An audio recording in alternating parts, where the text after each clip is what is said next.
মহিলাদের উপর অত্যাচার, মানব পাচার, মাদক পাচার, মাছের আমদানি রপ্তানি কারবারের নেপথ্য থেকে কালো টাকা সাদা করা আন্তর্জাতিক হাওয়ালা চক্রের কেন্দ্রে ছিল। গত ২৬ তারিখের তল্লাশির পর সন্দেশখালিতে আরেকটি নতুন ঘটনা সামনে এসেছে। তা হচ্ছে সন্দেশখালি শুধু আন্তর্জাতিক মানব বা মাদক পাচারের কেন্দ্র ছিল না, সন্দেশখালি আন্তর্জাতিক অস্ত্র চোরাচালানেরও একটি অন্যতম জায়গা ছিল। আপনারা জানেন যে কোন কোন ধরনের অস্ত্রশস্ত্র সন্দেশখালিতে উদ্ধার হয়েছে। তবুও দর্শকদের জন্য, সাধারণ মানুষের সচেতনতার জন্য আমরা আবার একবার আপনাদের জানাচ্ছি যে আজ শুধু সন্দেশখালি না, মানে সন্দেশখালিতে অন্তত সন্দেশের উপর না, এই বোমা বারুদ আর ভয়ঙ্কর অস্ত্রের স্তূপে সারা বাংলা রয়েছে। সন্দেশখালিতে মোট ৯টি উন্নত মানের আগ্নেয়াস্ত্র উদ্ধার হয়েছে। তার মধ্যে ৫টি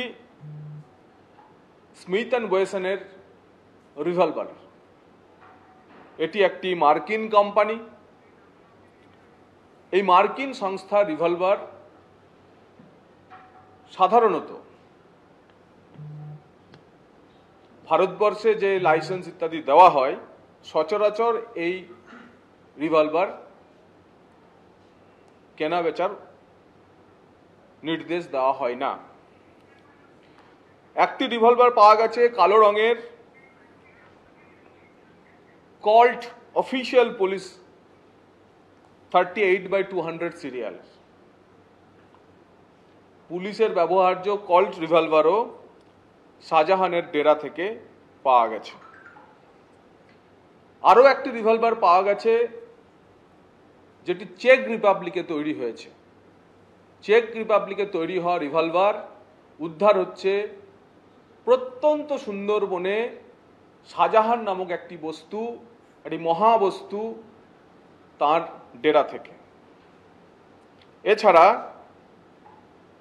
আর একটি .32 বোরের কানপুরে তৈরি হওয়া ইন্ডিয়ান রিভলভারও পাওয়া গেছে। সেই সঙ্গে আমেরিকায় তৈরি হয় একটি অত্যন্ত উন্নত মানের সিলভার ইয়েলো কালারের অটো পিস্তলও পাওয়া গেছে। এই হচ্ছে ৯টি অস্ত্রের প্রকারভেদ। অর্থাৎ আমেরিকায় তৈরি অস্ত্র পাওয়া যাচ্ছে, চেক রিপাবলিকে তৈরি অস্ত্র পাওয়া যাচ্ছে, আমেরিকায় তৈরি অত্যন্ত আধুনিক অস্ত্র পাওয়া যাচ্ছে এবং পুলিশের ব্যবহার্য পিস্তলও পাওয়া যাচ্ছে। সেই সঙ্গে কিছু কার্তুজ, বারুদও পাওয়া গেছে, অ্যামিউনিশন যাকে বলে, এবং 9mm বুলেট পাওয়া গেছে 245টি। এর মধ্যে 16টি খারাপ ছিল। আমরা একদম পুঙ্খানুপুঙ্খ বিস্তারিত বিবরণ রাখছি, কারণ রাজ্যের মুখ্যমন্ত্রী এই তল্লাশি এবং এই তল্লাশির বিশ্বাসযোগ্যতা নিয়ে কিছু প্রশ্ন তুলেছেন। আমরা তাকে দেখাতে চাই, আমরা তাকে বলতে চাই, বাংলার মানুষকে জানাতে চাই যে গত 13 বছরে মমতা বন্দ্যোপাধ্যায়ের শাসনকালে এই ধরনের শাহজাহানদের মুক্তাঞ্চল আসলে অস্ত্রাঞ্চলে পরিণত হয়েছে এবং কি ধরনের অস্ত্রশস্ত্র, গোলা বারুদ এসব জায়গায় মজুদ হয়ে আছে তা আমরা আবার সবাইকে সচেতন করার জন্য জানাচ্ছি।